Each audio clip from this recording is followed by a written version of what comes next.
మందుబాబులకు shock ఇచ్చారు CM Chandrababu. మద్యం ధరలు భారీగా పెంచేశారు.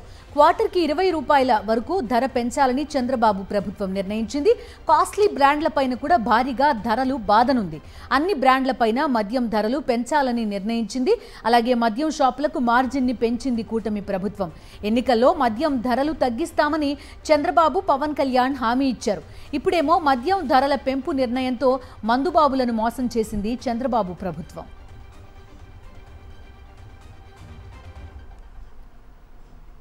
పూర్తి డీటెయిల్స్ అందిస్తారు మా కరెస్పాండెంట్ సతీష్. చెప్పండి, చూస్తున్నాం రాష్ట్రంలో ఎక్కడ చూసినా బెల్ట్ షాపులు ఇవన్నీ కనిపిస్తున్నాయి. ఒకవైపు ఆ రకంగా ఆదాయం పెంచుకుంటున్నారు, ఇప్పుడు ధర కూడా భారీగా పెంచుతున్నట్టు తెలుస్తోంది. పూర్తి స్థాయిలో మద్యం బాబులకి షాక్ ఇచ్చేలాగా, ముఖ్యంగా మందు బాబులకు షాక్ ఇచ్చేలాగా చంద్రబాబు ప్రభుత్వం నిర్ణయం తీసుకుంది. ఇటీవల కేబినెట్ సమావేశం అనుగుణంగా ఈ రోజు రాష్ట్ర ప్రభుత్వం ఒక ఉత్తర్వులు జారీ చేసింది. అందులో ఒకటి, తెలుగుదేశం పార్టీ నాయకులు బలవంతంగా అత్యధికంగా దక్కించుకున్నటువంటి మద్యం షాపులకు సంబంధించినటువంటి మార్జిన్ ని 14.5% పెంచి టీడీపీ నాయకులకు ఒకవైపు మేలు చేసింది, రాష్ట్ర ఆదాయానికి గండి కొట్టింది.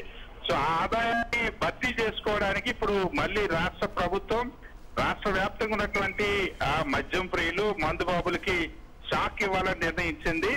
ఆ నష్టాన్ని భర్తీ చేసేందుకు భారీగా ధరలు పెంచుకునేందుకు ఒకవైపు రాష్ట్ర ప్రభుత్వం ఆదాయాన్ని పెంచుకోవడానికి, ఇంకోవైపు తెలుగుదేశం పార్టీ నాయకులకి ఆదాయం పెంచుకోవడం కోసం రాష్ట్ర ప్రభుత్వం ఈ నిర్ణయం తీసుకోవడం అనేది ఇప్పుడు మద్యం బాబులకు, మందు బాబులందరికీ కూడా షాక్ ఇచ్చినట్టు అయ్యింది. ప్రతి ఒక్క క్వార్టర్ పైన 15% అంటే సుమారుగా 20 రూపాయల వరకు కూడా తక్కువ ధర ఉన్నటువంటి మద్యం బ్రాండ్ల పైన పెరగనుంది.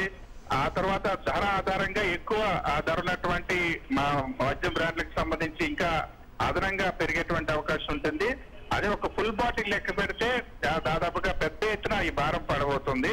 సో దీన్ని ఇప్పుడు రాష్ట్ర ప్రభుత్వం మద్యం బాబుల పైన భారీగా ధరల భారం మోపాలని నిర్ణయించింది. ఎన్నికల సమయంలో మద్యం ధరలు నియంత్రిస్తామని మేనిఫెస్టోలో కూడా చెప్పారు. ఊరూరా వెళ్లి చంద్రబాబు, పవన్ కళ్యాణ్ ఇద్దరు కూడా మద్యం ధరలను నియంత్రిస్తాం, తగ్గిస్తాం అని చెప్పేసి హామీ ఇచ్చారు. కానీ 9 నెలలు తిరగకుండానే మళ్ళీ ఆ మద్యం బాబులను మోసం చేసేలాగా యూటర్న్ తీసుకుని రాష్ట్ర ప్రభుత్వం ధరలు పెంచుతూ నిర్ణయం తీసుకుంది. Okay Satish, thank you.